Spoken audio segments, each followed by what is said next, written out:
95% des gens qui lancent un business échouent avant la 2e année. Pourquoi ? Parce qu'ils croient qu'en en soit qu'il faut de l'argent, un diplôme ou un réseau pour réussir. La vérité était bien plus brutale. La plupart des livres business vous mentent. Ils noient l'encre les stratégies réelles sous des centaines de pages de théories inutiles. J'ai fait le tri. J'ai extrait uniquement ce qui crée la richesse, la vraie. Dans cette vidéo, on va briser les codes. Je vais vous montrer comment démarrer avec 0€. Comment vendre à n'importe qui. Comment attirer les clients sans jamais leur courir après. Et surtout, comment garder votre argent quand vous commencez à en gagner. Reste bien jusqu'à la fin, car ce que je vais te révéler va changer radicalement ta façon de voir le business. On vous a appris à travailler vos points faibles. C'est l'erreur numéro 1. Le succès, c'est une équation simple. Talent multiplié par investissement égale force. Si tu n'as pas de talent naturel dans un domaine, ton investissement est gâché. Pose-toi la question. Qu'est-ce que je fais mieux que les autres avec moins d'efforts ? C'est là que se trouve ton levier. Le reste, automatise ou délègue. Si tout le monde valide ton idée, c'est qu'il est déjà trop tard. Les vraies opportunités sont inconfortables. Personne n'y croit au début. La bonne question n'est pas qu'est-ce qui marche, mais qu'est-ce qui sera une évidence dans 5 ans, mais que personne n'ose faire aujourd'hui. Cherche la solitude. Les idées les plus rentables naissent loin du bruit et de l'approbation générale.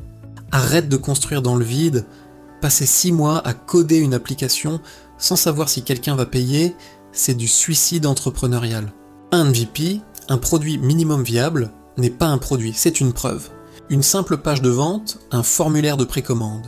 Si les gens ne cliquent pas sur un bouton « Acheter » fictif, ils n'achèteront jamais ton produit fini.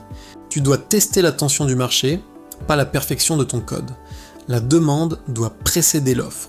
Passons maintenant à la vente. On ne vend pas des fonctionnalités, on vend un cadre mental. La toute première information que tu donnes à un prospect devient l'encre de toute la discussion. Si tu te présentes comme un simple exécutant, tu seras payé comme tel. Si tu te présentes comme celui qui résout un problème vital, c'est toi qui fixes les prix. Rappelle-toi, celui qui contrôle les questions contrôle la vente. Ne te laisse jamais interroger sur tes tarifs avant d'avoir établi la valeur de la solution que tu apportes. Les gens n'achètent pas ton produit, ils achètent une version améliorée d'eux-mêmes. Alors arrête de parler de toi, de ton entreprise, de tes fonctionnalités. Parle de leurs nuits blanches, de leurs frustrations, de leurs peurs. Plus tu décris leur douleur avec une précision chirurgicale, plus ils seront convaincus que tu possèdes le remède. Ton but n'est pas de vendre, mais de faire en sorte qu'ils veuillent t'acheter. Une vente ne s'arrête jamais sur un « on vous rappellera ». L'indécision est le cancer du business. Ne quitte jamais une réunion, un appel ou un échange sans une étape concrète et datée, un prochain appel programmé, un acompte versé, une date limite pour la décision. Soit c'est un oui, soit c'est un non, mais le peut-être doit mourir. Il ne fait que te coûter du temps, de l'énergie et de l'argent. Maintenant, parlons marketing. Dans une économie de l'attention, être standard est une condamnation à mort. Tu es soit remarquable, soit invisible. Il n'y a pas d'entre-deux. Pose-toi cette question simple. Si ton entreprise disparaissait demain, est-ce que quelqu'un s'en rendrait vraiment compte ? Si la réponse est non, tu n'as pas une marque. Tu as juste un job déguisé, soit polarisant, et une opinion. Il vaut mieux être adoré par quelques-uns que d'être ignoré par tout le monde. Ton marketing ne doit jamais dire « regardez comme je suis fort ». Il doit dire « regardez jusqu'où vous allez aller avec moi ».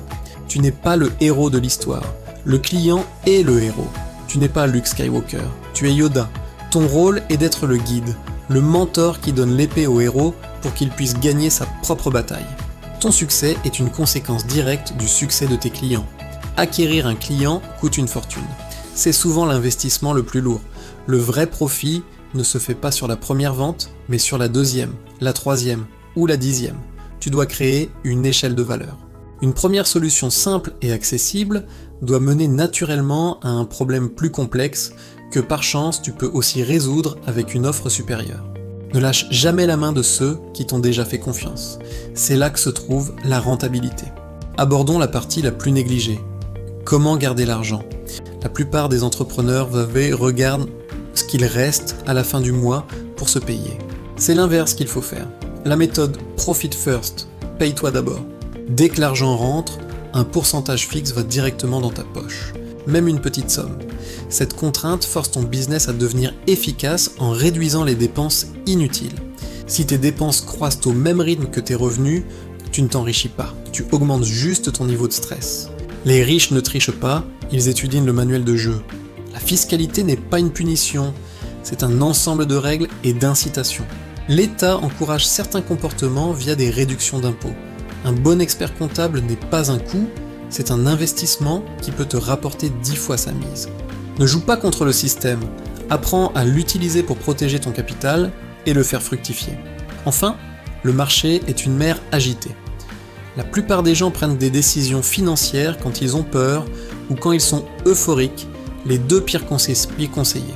La richesse se construit dans l'audace et la prise de risque calculée, mais elle se conserve dans la discipline froide et la patience. Ne confonds jamais l'investissement avec le casino. Construis des systèmes de protection pour ton patrimoine.